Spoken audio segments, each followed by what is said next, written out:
this week's episode of TalkStone. Spoiler alert, Vino takes a win with HCT Orange County, and a 3-star Hearthstone Master. Hunterace is in studio. Everything you need to know to be ready to cheer for your favorite team in the HGG Finals. And as always, we present this week's Wallplate Moment in a BlizzCon edition of meme history. Everybody get in here. Let's break down all the esports action. Welcome to TalkStone, your premier source for all things competitive Hearthstone news and analysis. I'm Frodan. And I'm TJ. And it's the special Halloween episode of TalkStone. That's Dan. right. I'm not just Frodan, but I am also the small-time Buccaneer. Yes. As indicated by what everybody knows small-time Buccaneer by, his googly eyes. And you are, of course, Deathstalker Flexar. Also known as Buff Reaver Gul'dan. Hey, nice job. Actually, this is just, I don't usually record TalkStone without my shirt on, but I decided to today. Yeah, that's right. That dad bod is not in good form right now, TJ. I am just wearing a cloak. I'm not wearing anything else on the upper part of my body. Yeah. It's the strength of a parent that really comes and overwhelms you. Yeah. Yeah. I lift up a 15-pound weight constantly, all day, every day. And his name is Oliver. He's 15 pounds already. He is, yeah. He's a big boy. Takes after his dad. Yeah. All right. Well, I got a chance to meet Oliver this past weekend at HCT Orange County. That's also where I was casting with Admirable, Will Scarlett, and Nostam. Always fun to work with the Esports Arena and crew. Orange County was very quietly one of the most stacked tournaments of the year, and I think it's because a lot of people who are also in town for BlizzCon ended up participating. People who are going to like Hearthstone Global Games, for example, also just decided to stop by. So you have a lot of players from Asia who wanted to participate. Like there's a bastion of Korean players, Jinsu, Daihoni, etc.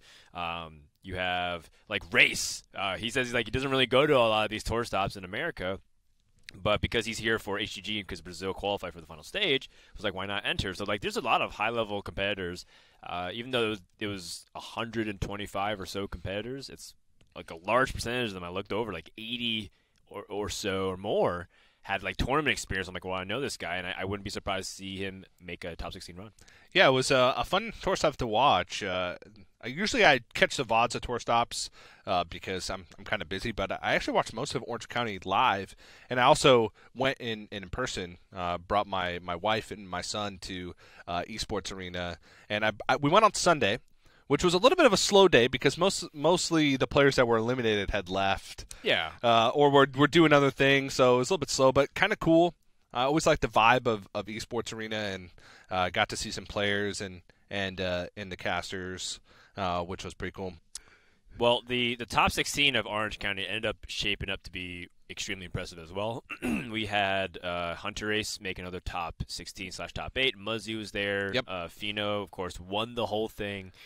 Casey making another top 16 appearance too, which ties him with Hunterace as the most top 16 appearances. And then just a flurry of entire list of killers. You have Amnesiac in there too, and Boston, who's also kind of making waves in Europe. Impact also quietly having a very incredible 2018 campaign.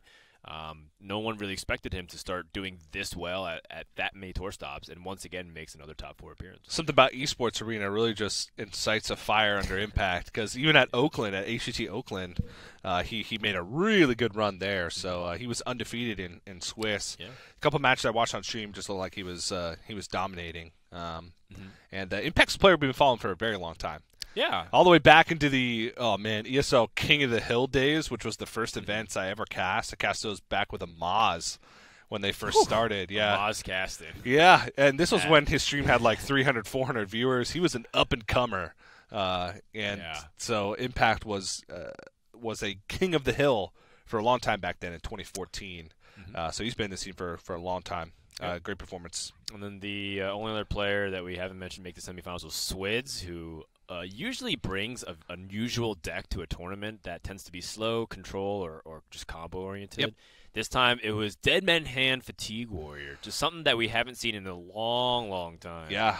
And he brought it and made a top 4 finish, and some would argue that the Warrior fizzled out pretty dramatically in the semifinals, but maybe Swids had even opportunities to win with that deck and perhaps even go further than the semifinals. So a little bit of what ifs. But Fino stopped them dead cold in his tracks 3-0. Yeah, it's quite an interesting deck. I feel like it always makes an appearance when the meta dictates at some point or another in every meta since its inception. Swids, we've come to know him as the guy that just kind of, like you said, brings weird decks. Even at playoffs, we saw him make a deep run with a crazy lineup. I don't think it was last season, maybe a few seasons ago. It was the summer season. Summer season, where it was like Priest and like Mecha'thun stuff. Yeah. Actually, it could have been fall season. Could have been fall, yeah. But the Control Warrior is really interesting because it ended up lining up very well against the influx of aggressive decks like Odd Paladin and Odd Rogue. Odd Paladin actually wasn't even played very aggro style this tournament, except for a few occasions where you just kind of drew the nuts and had like level up on 5 with a huge board. But in a lot of cases, I saw the Odd Paladin being played in a mid-range controlling style. Yeah. And then just went the distance against a lot of these decks that are supposed to outvalue it over time. So that was really impressive by a lot of the Odd Paladin players. But Control Warrior or Fatigue Warrior has things like Scourge World Garish to kind of invalidate a lot of that. Yeah. And then against control decks, it has these, Dead Man's Hand, like go infinite type of ability to go long. And so it was a very interesting deck to watch. And I liked the text of Militia Commander and Unidentified Shield because it helps you deal with those mid-range threats a lot better. Odd Rogue is, surprisingly a good deck against those control decks if you're able to outfit a much better mid-range plan because with Cobalt Scalebane, the Blink Foxes that are making their way in, they're not just playing Blood Knights as 3/3s for tempo anymore or Giggling Inventor. And instead, they have a lot more punch towards turn 5, turn 6. So having those removal pieces with Militia Commander over Bloodraiser might look a little controversial, but I think it ended up helping more than hurting in the long run. But, it's a small sample size, so who knows? It just seems like there's so much room for growth in that deck, and Unidentified Shield and Militia Commander are definitely cards that could bring the deck more to the forefront. But let's talk about the finals. Okay. Something that we kind of skipped over a little bit, and something that's actually just an insane accomplishment for both Casey and Fino, who are the players competing in the finals. Both these players have an insane amount of top 16s over the course of the year. I think it's 8 for Casey now and 7 for Fino. And Fino has Casey tied, of course, with Hunterace for the most top 16s at the course of the year. Fino had a runner-up spot at was it Austin earlier this year? Montreal, one of the dream hacks. Mm-hmm. Seeing them both make it to a finals as we come towards the end of the year here was just kind of a culmination of all the effort that these guys have put in. And I would say that both these guys deserve a tour stop victory this year at some point. Casey's running out of time, but Fino finally locks his in. Yeah, I think when a player or a team or just some kind of entity that you're cheering for ends up getting second a lot in a recent period, you always feel like they're on the verge of having a deserving win. And Fino for a while was like that, kind of being just narrowly missing out on that DreamHack Montreal victory where it almost looked like he had the series locked versus Saiyan, and then Deathstalker Rexar, or Deathstalker Flexar. Yeah. TJ stepped in and changed the course of history with Saiyan's beginning of an incredible streak that we've seen that only few have been able to achieve. So Fino got second there, and then his team kind of got second in the team standings. Yep. With F2K losing at the Tempest Storm barely at the very last few days of the season. So it felt like for a while this guy was owed good performances. Oh, also in playoffs, he was like one series away in the summer season from like going to champs, right? Because he was really close in the top 8. So for a while it felt like he was doing very well. But, very well still sometimes isn't like good enough by their standards. When you're top 3 in your region for points, Fino was the points leader at one portion of 2018 before Hunterace went on another really good streak. So it's one thing that I think no one's arguing about. And I think one of the special things, too, is that in Hearthstone, you also see the players really rally behind their peers. And a lot of respect and camaraderie is shown. Like, all the players were there ready to congratulate Fino. It's actually kind of funny, TJ, because at the very end, I was clapping. I was like, yeah, like, Fino's our champion. I started clapping. And I was the only person clapping in the entire studio because everyone else was right outside the studio behind the glass window clapping too, but you couldn't hear them. Yeah. So I was like, oh, my gosh, this is really awkward. But everyone else is clapping, but I couldn't convince the audience because they can't hear it. Yeah, it was a good moment. You had a chance to interview him at the end. It was kind of in the finals in Montreal. He was so close, and he said he knew that he was going to win in Montreal because he had like favorable matchups across the board. He was up 2-0 against Sane in the finals. Yeah, it was Questrogue. Yeah, and it was Questrogue, and then he lost. And then in this one, he was just kind of worried that the same thing would kind of happen again, where he would get up to her comfortably and lose. But it just ended up being an insane series, and I think he said like Hearthstone just like gifted him some wins there, and but that's just sometimes how it plays out. And I think Fino played incredibly well. I think the finals itself, the matches between Casey and Fino were just insane, like some crazy stuff happening, specifically like the Shutterwalk game versus Death Rattle Hunter, where Fino had like a board full of Houndmaster Shaws, and then he just had to play Shutterwalk as kind of a tempo play to clear with Hagatha, stole Katharina with the Mind Control Tech Battlecry, just insane, but then that was a Shutterwalk, so really a cool finals. I think we say this every time, but if we had to recommend one match to go back and watch from Orange County if you didn't catch it, it would probably be the finals between Casey and Fino, and casted by Admirable and Frodan. Admirable's mind was just getting blown at every turn. It was pretty interesting casting that series, too, because, one, grand finals always tend to be either really disappointing or, like, anticlimactic, or it tends to be really high in the drama and intensity. And I feel like it's one or the other. You rarely have something in the middle. And that kind of makes it pretty exciting, too, very much like, a game of explosive Hearthstone.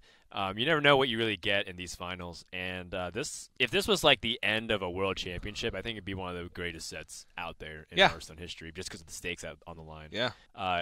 Admirable and I at one point just started like really going pretty deep into the players' thoughts. But I think we were on a different track of mind because it's just some of the. So part of the reason why it was really difficult for me to cast it is also because of how fast like Casey plays, and sometimes Fino was matching that pace too. And then, of course, Admiral, I want to talk about some big picture stuff. Like, this is how the match tends to work. These are kind of some things you're considering, and et cetera, et cetera. But by the time that happens, Casey's already played like 5 turns. Immediately, he doesn't even allow his card to come into his hand. It's kind of like he recruits it from the top of his deck. He just slams it onto the board. So that kind of dynamic made it really difficult, but also really fun to cast because, most people rope out and take their turn. Like, you watch, like, Amnesiac or... going back to the life coach days. Yeah. I'm more used to that pace. Yeah, it seemed like a difficult series to cast, but probably not nearly as difficult as trying to have serious competitive Hearthstone talks with a guy who's wearing googly eye glasses. I don't know what you're talking about. You got intense into your spiel there, and the googly eyes just started wiggling back and forth. So it's just... Who goes there?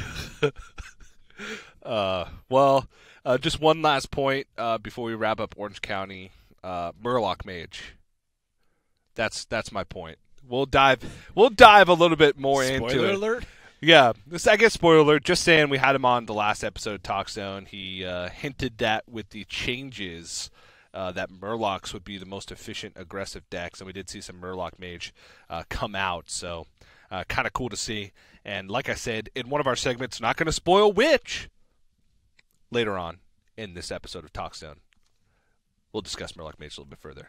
Yeah. I made this point when I was casting this past weekend, but I'll say it again here on this podcast.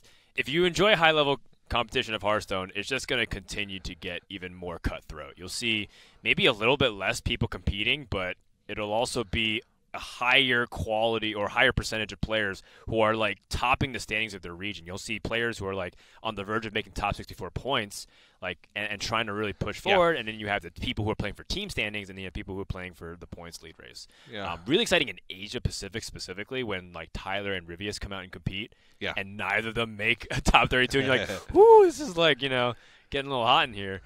Really cool to see how that's going to finish out for the points leader race. Dan, let's talk about HCG. Aye. HCG finals are coming up at the time that this recording is released. The play will start in about a day and a half on Friday morning. So it's coming up quick, Dan. We have Spain, Hong Kong, New Zealand, and China in one group. And then we have Bulgaria, Brazil, Norway, and Singapore in another. really great mix of countries and a lot of Asia representation, or APAC rather. Yeah. If you count China as part of the APAC, very temporarily, because they're kind of sandwiched by everything there. Really, really great players coming, and a few familiar faces that people have seen a long time throughout the years of Hearthstone. We're talking about, of course, Hunterace, Race, Omega Zero from China, Mage from New Zealand, AK Wonder from Spain. So you do have some of these players who've been competing at the top for a long time.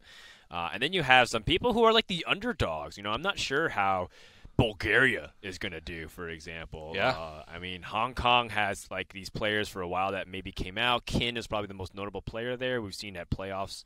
But, these are the underdogs compared to some of these Titan players or countries that we've seen in competition and are established. Yeah, there's a few players making returns to the BlizzCon stage, one of those being Omega Zero, another one being Pathra. That's right. Who competed in the Invitational last year. As the reigning BlizzCon champion, Patra has to defend her crown. Yeah. Against all of these other players. I mean, specifically New Zealand's lineup, Mage, Jack Attack, who won the first tour stops of the year with HCT Australia, or Sydney rather, and then Patra, who is the representative, along with last year it was Kranich and Raynag who won the BlizzCon Invitational. Yeah. So her making it back all the way to this stage, this time not having an invite necessarily, and being able to come back, that's a pretty great story, I say. Yeah, and Ting Tong as well was on the HCG team last year with Patra, and they made it pretty far. They were very close. So looking for great things from New Zealand, who's kind of an underdog team as far as like big names go. But if you, judging by their performances, like their aggregate performance over the past 2 years of HCG, should at least be in the conversation for one of the favorites. And then looking at the next group, this one's tough because there's a lot of big names there. Brazil have just been, slamming in HCT points this year with Rays and Perna. I think kind of leading that charge. But Neves and Lucas also have been around for quite some time. And Norway, Hunterace. I've heard of that guy. I've heard of that guy too. I think he's he may or may not be laddering in his socks. He is literally just sprawled out on our couch in the recording room. It's the end of the season. Shoes off, laddering on Dan's he needs to get iPad. comfortable in the zone. Yeah. So judging by his demeanor right now, I'd say that Hunterace is feeling pretty comfortable about HCG. Yeah, maybe a little bit less comfortable about the end of the season. Being held like at the moment as we speak. Yeah. Singapore, also a country that has gotten a new lease on life, if you will. Yeah. Given that Taiwan is not coming, so Singapore took their place, and then Sequinox kind of been the headliner in terms of being the public-facing member. I think a lot of people have their eyes on him, specifically after the playoffs incident. Yeah. And then also Katsukuri, a player who's been very consistent, and I think is one of the better players from Asia Pacific that people don't talk about. I'm really looking forward to see if Singapore can upset some people. And I know there are a lot of people who actually feel a lot of pride for like SEA in general. So it'd be awesome to see them get a huge win on the Hearthstone Global stage. Yeah, I think Singapore, you said a lot of people have a lot of pride about representing SEA, but I think the players there have the most pride. They really just want to prove to the world that Southeast Asia has great Hearthstone players. Yeah. And I think Sequinox is one of the people who's probably the most well-spoken out of those at the forefront. Also been a deck innovator. You talked about so close at playoffs, and this is kind of his chance to, put everything behind him and just win. I guess we could call this Hearthstone's biggest stage because it's BlizzCon and it's HCG, one of Hearthstone's biggest stage. I know we throw around that term a lot in HCT, but and also funny thing is, if you've been following along on their Twitter, it looks like the Singapore players actually came for HCT Orange County, or at least a few of them, and left early to go to Vegas. They did. Katsukuri had some nice pictures of their hotel suite from Vegas. Yes. On his Twitter. So they're living life right now in preparation for the Hearthstone Global Games finals. Eating a lot of good food, having a good time, and I think that's going to be really important. These players are good enough. They've put a lot of preparation in. And there is such thing as over preparing. You don't want to burn yourself out mentally. So good luck to all of the competitors. Let's go ahead and pick one team from each bracket to focus on, TJ. So okay, from bracket A, The team that I'm looking forward to right now is China. They have probably the best star-studded lineup. They have Omega Zero, who's been to God knows how many World Championship stages at this point. Trunks, who's also coming off of a third championship appearance, but also his third disappointing performance at championship relative to his expectations. Obviously, Trunks making it there is an accomplishment, but you want to do better than always going out in the group stages.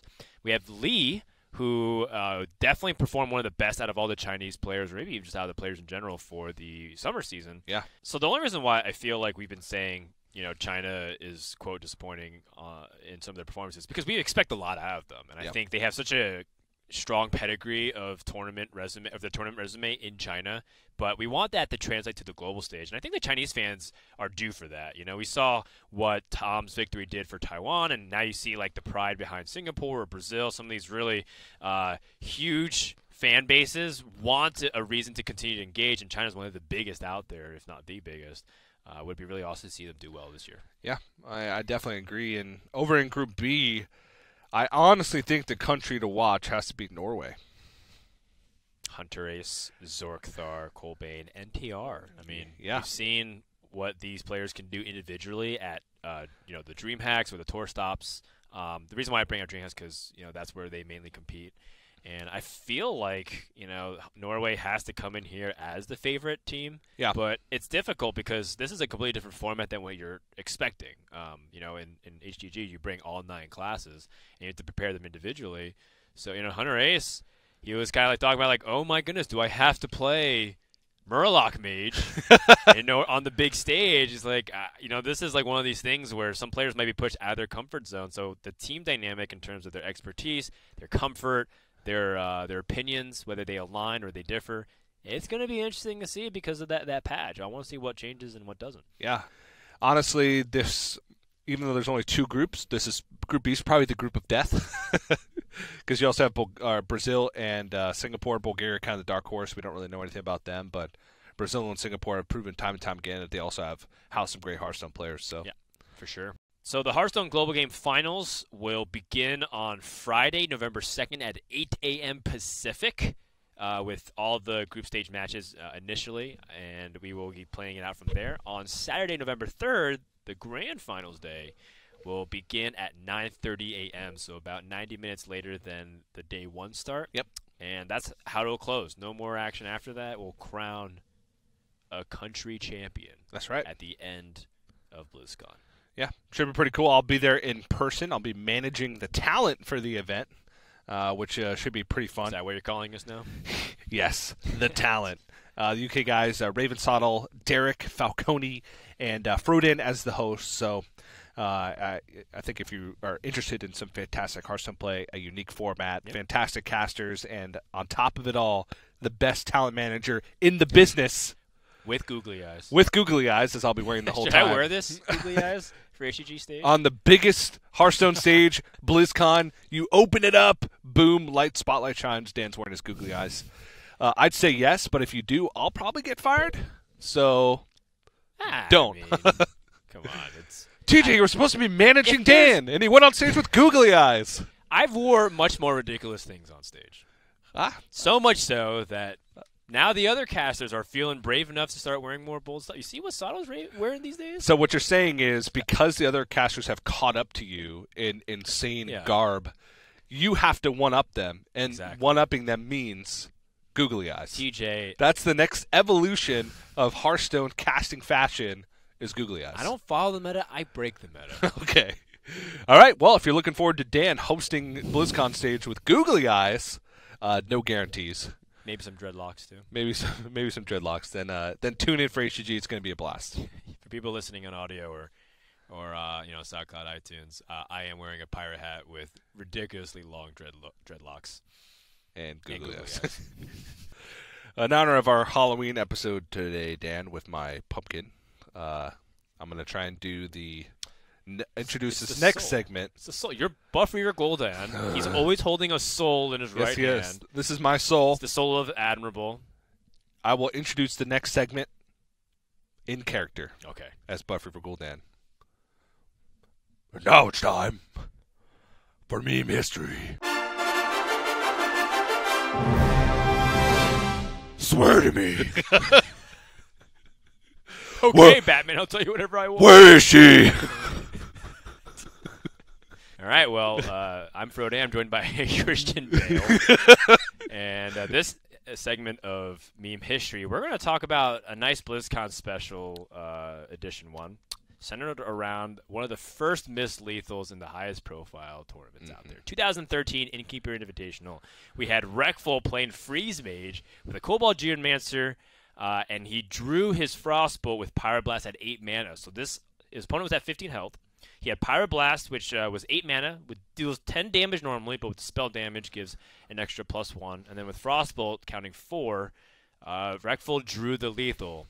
But instead, Wreckful instantly plays the Coldlight Oracle to draw deeper into his deck. And that started what many people believe to be one of the first memes centered around Wreckful, the fact that everything that he did started leading to 11 plus floor equals ? Yeah. And that's what the chat started using to troll him nonstop. Even to this day, 4 or 5 years now later, Wreckful still can't let it down. Not even streaming Hearthstone, by the way. Yeah. Whatever he may be streaming, recently it's been a lot of World of Warcraft. You'll still see 11 plus 4 sprinkled into his chat. Oh yeah, like Wreckful could be saying there, just talking about his life, kind of doing a live video blog stream type thing, just discussing his thoughts about life and philosophy, and you'll find his chat to somehow find a way to incorporate his Myths Lethal at BlizzCon 2013 into the conversation. Whether they link a picture like, this is a really funny image, or like, look at the screenshot of what some streamer said about you, and it's just like a complete bait. It's kind of like the Rick roll back in the day of that YouTube link of Rick Astley's music video. But it's just so funny to watch his fan base get creative of how they get him to re-engage into that joke.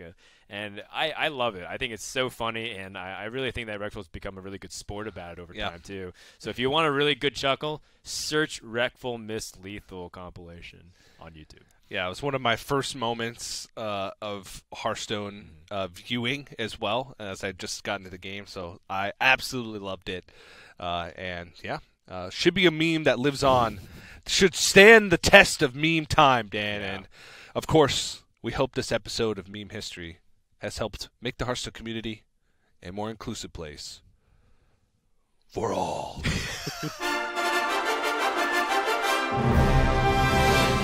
Frodan, what do your googly eyes see?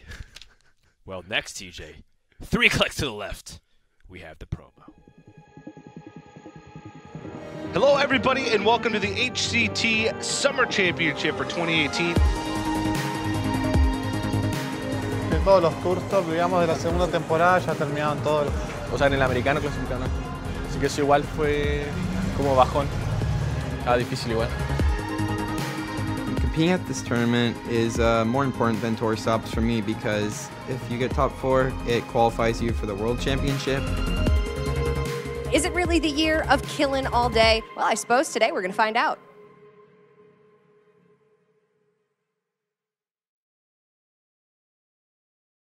Welcome back, everybody, to this special Halloween/BlizzCon edition of TalkStone. We do want to let you guys know that next week we'll be doing a special episode of TalkStone after BlizzCon. We'll be showing episode 4 of the tour. That's right. That's right. All right. And with that, let's go ahead and welcome our special guest in studio, the first ever 3-star Hearthstone Master. In fact, he was just the first Hearthstone Master, period. Yeah. From Norway, it's me. It's him. What's up, Hunterace? How you doing? I'm fine. How are you guys? Good. I feel like nobody don't ask us. I know. Jeez, I don't even know how to respond. I'm great. I'm excited. I think Hunterace, a lot of people have their eyes on you.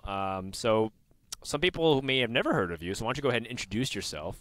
So I am Casper, also known as Hunterace for all the Hearthstone people, and I am now a 3-star master.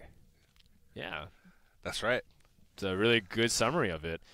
So you mentioned on social media that one of your goals was to become this Hearthstone Master or a 3-star Master. What really inspired you to chase after this goal? Because I think a lot of people maybe just want to become known in Hearthstone, but you want to be like the guy for it. So in the beginning of the year, or rather before the year, I was like, a ladder player. Like I played a lot of ladder, and I like developed as a good player, and got some in the off season, which was pretty long. It was like a 5-month off season. I managed to get like 5 top 10 finishes in a row, and then I saw it like players like Sintolol grinding for last call and stuff, and I felt like, damn, I could be that guy, right?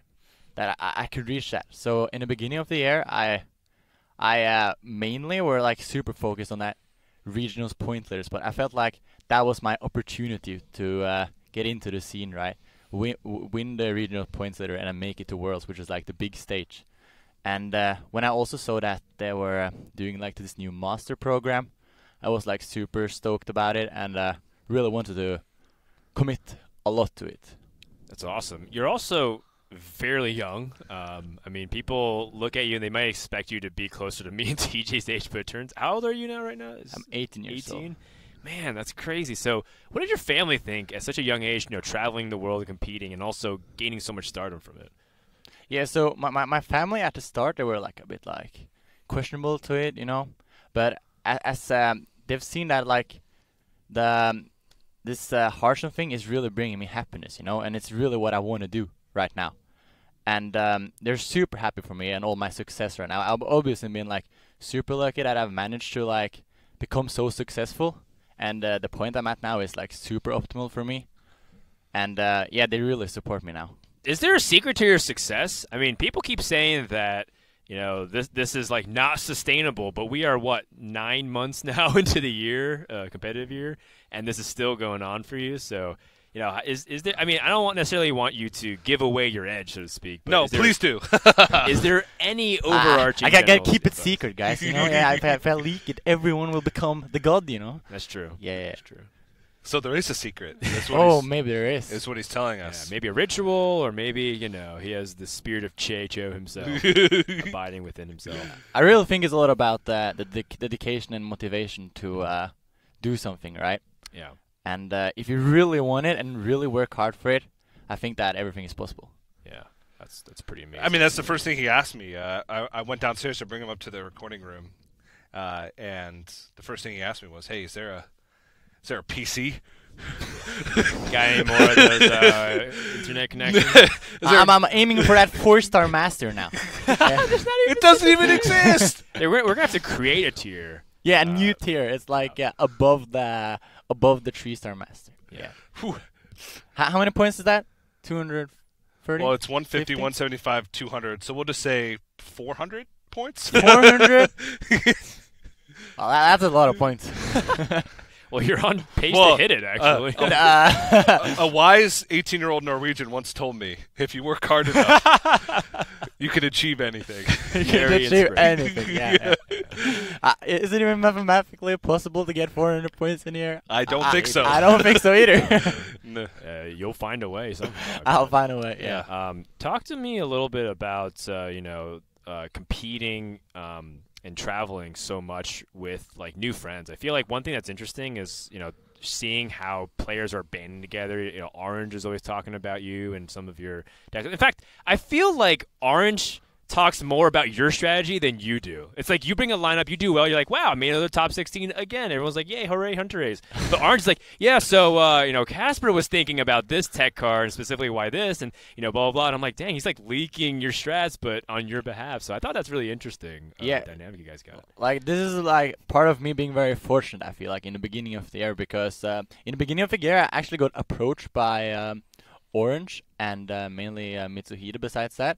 And they wanted to they have seen my ladder results and stuff, and I met them at DreamHack Sweden, I think, over 1 year ago, and they wanted to form a practice group, right? Mm-hmm.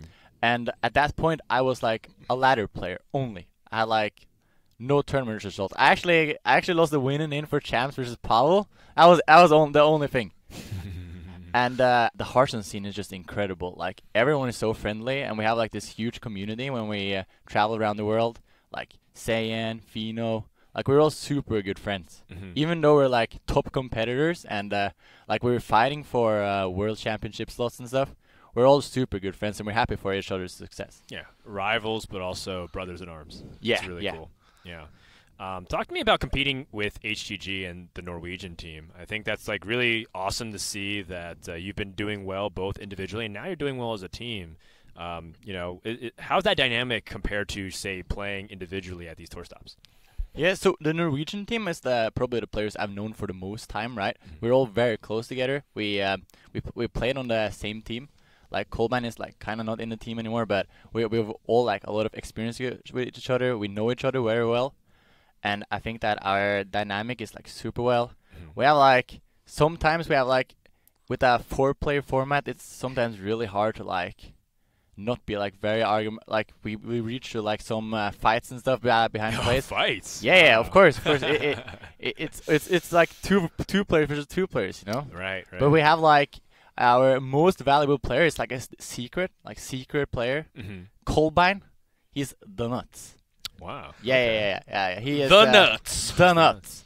He like if it wasn't for Kolbein, our team wouldn't be the same, you know. He's like the guy that just keeps it all chill and keeps everyone calm and collected all the time. Oh, okay, gotcha. Yeah, he gets the good vibe to the call. It's very important in especially in like a 4-player format where we have like a lot of opinions, right? We have this 4th player that just like keeps everyone calm and like have a chill vibe in the team, you know. He's good chemistry. He's the guy that brings you back down to earth when you try and pull the 3-star Master card on them during arguments. I do that. Someone's like Casper, come on, we should do this play, and he goes, how many points do you have again? We're like, how many points do I have again? Like let's say me and NTR is like arguing, and like Kolbein just comes in and like, who has the most points here? What are you doing the Casper play? Wow, that sells everything. Can't argue with results. Yep. I mean, I think people. Oh, go ahead. Yeah. I think that a lot of I think that our edge in like HG especially is that I think that our chemistry is super well. Like, I don't know like the chemistry of other teams, but like in Norway we have such a tight community, right? So everyone knows everyone. It's not that big. So we all know each other very well and we speak well together. So that's very nice. Is there extra sense of pride? 'Cause I know obviously being close with other Norwegians is great, but is there something special to you about Norway that you want to like represent a little bit more? Yeah, it's definitely like I'm super proud of representing Norway. It's like a very big deal. And yeah, for me it's all about the glory and stuff, right? I don't necessarily like it's always a bonus, but I never really care too much about like the money and all that in it. I care about like having success and reaching my goals. You're saying all the right things to be like the greatest player of all time. These are like the words that like Jordan and Tiger Woods and all of them have said about their respective games. Getting goosebumps. I love your attitude. I feel like the most important thing that I've noticed about you is that you are one of the first people to be hypercritical of your mistakes. People are scared, especially the casters, are really scared to say anything you do is wrong. But you're always like, man, I played that awfully. I'm like, well, I only saw like one thing wrong at best. Yeah. I think that like playing Hearthstone perfectly is just like a myth, right? It's like unreachable. Like there doesn't like the skill cap is like far beyond, right? It's almost impossible to play games perfectly in general. But you can it's all about just minimizing the mistakes and finding like the big plays that like ends up winning a normally lost game. Yeah, I do have one final question, and TJ can finally get his little quips and one-liners in. Zing! The success that you also had is not like the others in the sense that I felt like the very beginning of the year or the first half of the year, you were bringing lineups that were different from other people. I think it was punctuated by your performance in Seoul when you got that big win, but you were playing like a classic mid-range hunter as opposed to like what other people were bringing. And, for a while it felt like you were doing slightly different stuff from other people. Do you feel like that was also a key to your success, or that was just something that you were like, this is just the best lineup to bring, and I don't know why other people aren't doing it? Well, I felt like that lineup was like, especially in Seoul, I had like a very huge target on the Miracle Rogue, and I basically locked out that deck for the entire tournament, and there was a lot of people bringing it. So I think that like I'm always preparing with Orange and Mitsuhira, and I feel like we always come to these lineups that are like fairly well in the meta, and I think that the ability to be able to be flexible with your lineup and not being like 100% on one deck, you have to bring this deck every time, right? Because it's your speciality.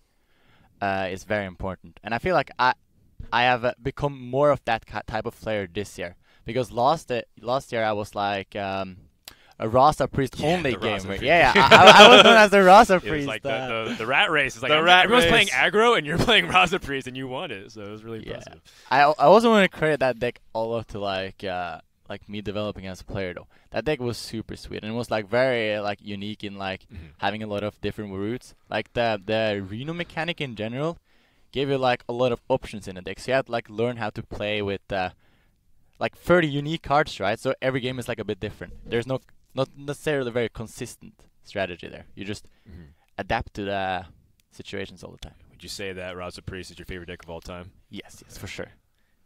May it rest in pepperoni. All right, TJ. I have Take over the wheel. This has just been a good interview. I have no I know. one-liners. The thing is, I think people don't really see you chat much, Hunterace, because it's kind of a shame, too, because usually we're like, well, you know, if you win, that's when you get to say things, but we also see you win, and we don't still hear you say too much. How would you, like... Yeah, I usually chat behind the scenes with the players and stuff. Yeah, What's like the one thing that you wanted to say for so long, but you just haven't been able to? It doesn't have to be about Hearthstone. I don't know. This wanted to say first. I really wanted to get up with the Colbin's MVP line. That was like, very, very important for me in this interview. He was practicing it on his way over here. He's like, Colbine is the nuts. Pop. Yeah, the nuts. Colbine is the nuts. Practicing it. How about we ask Hunterace a couple of like fun rapid fire questions? So, Hunterace, who is in your mind the best player that isn't yourself? There's like two different players I wanna point out. Okay. So last year I really looked up to Amnesiac and his success. Like that was a huge inspiration for me, right? Because he was a young guy that I also really liked his approach to the game and like how slow and steady he was like playing the game. It was very different from other players. Like taking it. I really respect players that are able to like really be focused and take their time all the time because it's actually a really hard ability.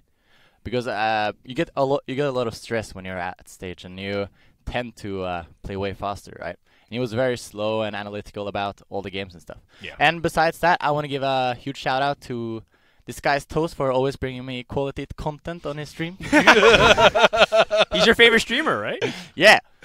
Because of all the meme decks?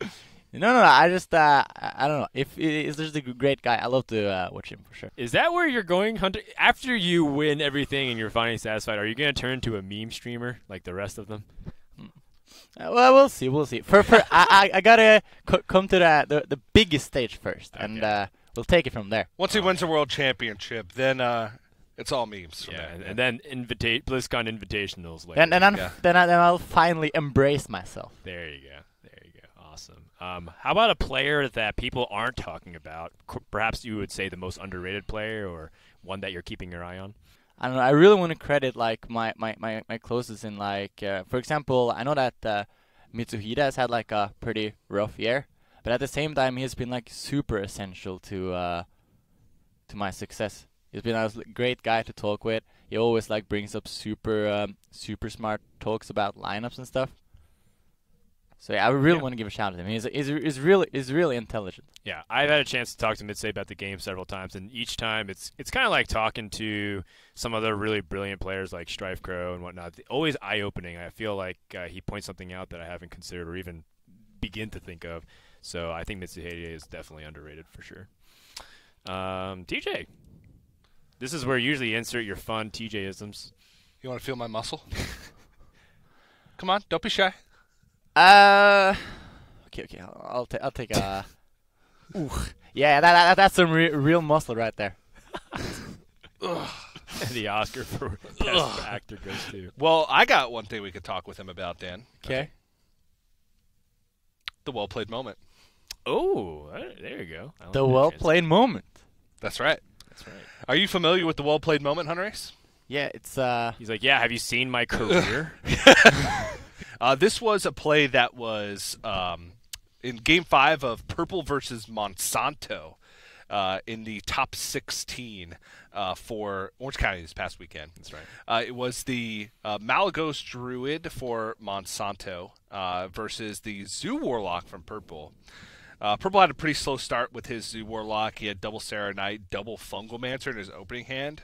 Yeah, tapping turn 2 and not playing anything at once seems like the wrong move. Yeah, it was not well played. Not a great start. And that was our well-played moment. That's our well-played moment. That was our well-played moment right there. Monsanto, though, also had a slow start. He did have Twig, but no other ramp besides that. And the big thing that sticks out to me is Monsanto on turn 2 actually coined and innervated out the Twig, which is like a very aggressive use of resources in order to get the Twig online as fast as possible.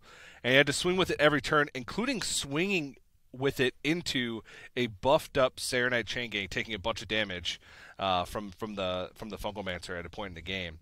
But it ended up working out to where the turn that he broke the Twig was and had a big swing turn was actually just the exact turn that he needed, or else he would have died to the Fungalmancer pressure from the Zoo Warlock. So being able to see that on turn 2, even after watching, as Hunterace said, the Zoo have a slow start and misplaying atrociously by not having a turn 1 or turn 2 play, he still managed to see that the way that he was going to win that game was to get Twig out and break it as quick as humanly possible. Yeah, he had an excuse to not play the Twig very aggressively because there wasn't early minions to kill, and he'd just be attacking face. And by using Innervate, he also potentially removes an option to utilize that mana anytime he needs to before he can snap the Twig.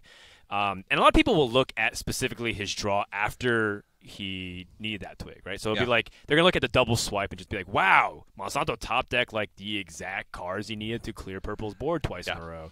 But he put himself in that position to be able to do that.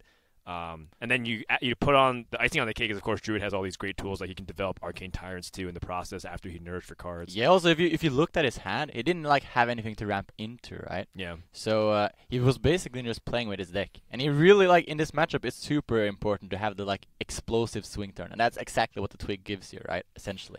Because you can go, Plague plus UI in a turn. And that just seals the game. And the earlier this is possible, the better.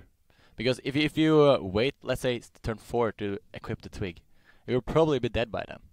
Yeah. If you don't draw anything. That's exactly right. And also, you said there's no ramp in his hand. Twig is one of the best ramp cards in the game. It is. Ramp up to 10 mana crystals. And his actual next two out of his next 3 draws after that were ramp. Right. Ramp that he barely even had time to use because, I guess he realized this is why he used the Twig, was because he needed to start clearing the board and using hero power to get also that's that's also pretty big deal, right? The one attack actually matters a lot. You saw that he cleared 2 of the imps with it, right? Yeah. And he wouldn't have cleared with just hero power. Yeah. So a very cool moment, one that kind of floated under the radar, which pushed Monsanto into the top 8, allowed him to win that crucial game number 5. And pretty cool as well that he had Murloc Mage in his lineup, did get banned a lot. And yeah, it was just a good performance and a play that I think not a lot of people thought was that fantastic at first glance, because you just see, Twig, Druid. But if you look deeper into it, like you said, he had an excuse not to play it, still did it anyway, lived perfectly the turn that he had to break the Twig, and ended up winning the series. It was very nicely tied. And also with Orange County, it was super impressive because you see that the team league is really shaping up now. Because I got a finish for Norway, right? And both Swedes and Monsanto is in the new Genny roster, right? So it's really getting closer now. And it's only one tournament left, right? He's doing our job for us, Dan. He's hyping up teams. He's breaking down plays. So after he's done being the Hearthstone Master, he's going to start Blizzard being hire him already. I'm just sitting here wearing a muscle suit. He's Casper, the Master Caster. Yeah, actually, I'm actually an aspiring caster. Yeah. I casted the final in Singapore together with Derek Brown. Oh wow! Oh wow! I did not. Didn't you guys see it? It was bad hours in America, so I didn't get to catch that. So I just don't watch anything with Derek Brown. I'm just kidding. I love Derek. Yeah, Derek is fantastic. All right, Hunterace. Last question before we wrap up the show. What do you think about Murloc Mage? This is something that we were talking about a little bit on the show. For HCG finals, we have to bring all decks, or we have to bring all classes, right? And we're stuck with this mage class. and there is no good mage decks. So it looks like we're currently submitting Murloc mage. And, I'm already very excited to game 1 of BlizzCon playing my Murloc Raider on turn 1. It's going to be a good time. That was dripping with sarcasm. It was, but it's also just really funny that that's what it's come down to, right? Is aggro decks just are searching for that one drop that can push them over the edge. Yeah. Now that there's 2 mana worm, there's you have to go for the Murlocs. The best aggro card has been right in front of us all these years, Dan. The Murloc Raider. The Murloc Raider. Yes. Yeah. All right. Well, that is about it. Is there any last thing you want to say, Hunterace, before we wrap up the show? Oh, everyone make sure to watch BlizzCon. Norway will be playing there. And also, I would appreciate everyone that cheers for us. I cheered for you. You cheered for us? Yeah, but to be fair, I also cheered for everybody. I cheered like 100 for like every team. Oh, that's nice. That's nice. Yeah. All right, Hunterace, thank you so much for joining us. Good luck at BlizzCon. And, of course, we'll be cheering both literally and metaphorically for you. Yeah. TJ. Yep. Is that the end of our show? That is the end, Dan. That is the end. It's been a great special edition Halloween episode. I'm very sweaty from all these muscles, but it was a good episode. It was a good episode. For sure. And as we mentioned, next week they will be doing another TalkStone episode post BlizzCon, and we'll be showing the tour episode 4 in its full entirety, which would be really cool. I'm a little sad. I liked Hunterace as a guest. We should have him back on sometime. Hey, can you keep winning and come back? Well, if I don't know where World's at, but I'm planning on going there. So if that's in LA, I'm up. All right, we should do at least a TalkStone, something related to that, and just make an excuse to have Hunterace back because he's probably my favorite guest. I agree, Dan. Yeah, I agree. I appreciate it. All right. Thank you, everyone, for listening. You can find more episodes of TalkStone on twitch.tv/playhearthstone every other week at 6 p.m. Pacific, and the audio version on SoundCloud and iTunes. But remember, next week is the special post-BlizzCon edition, so make sure to tune in for that. If you ever want more Hearthstone esports news, analysis, and updates, check out playhearthstone.com/esports for all things Hearthstone. TJ, you sign us off. We'll see you next time. I can't. Cut it. Cut the show. I'm done.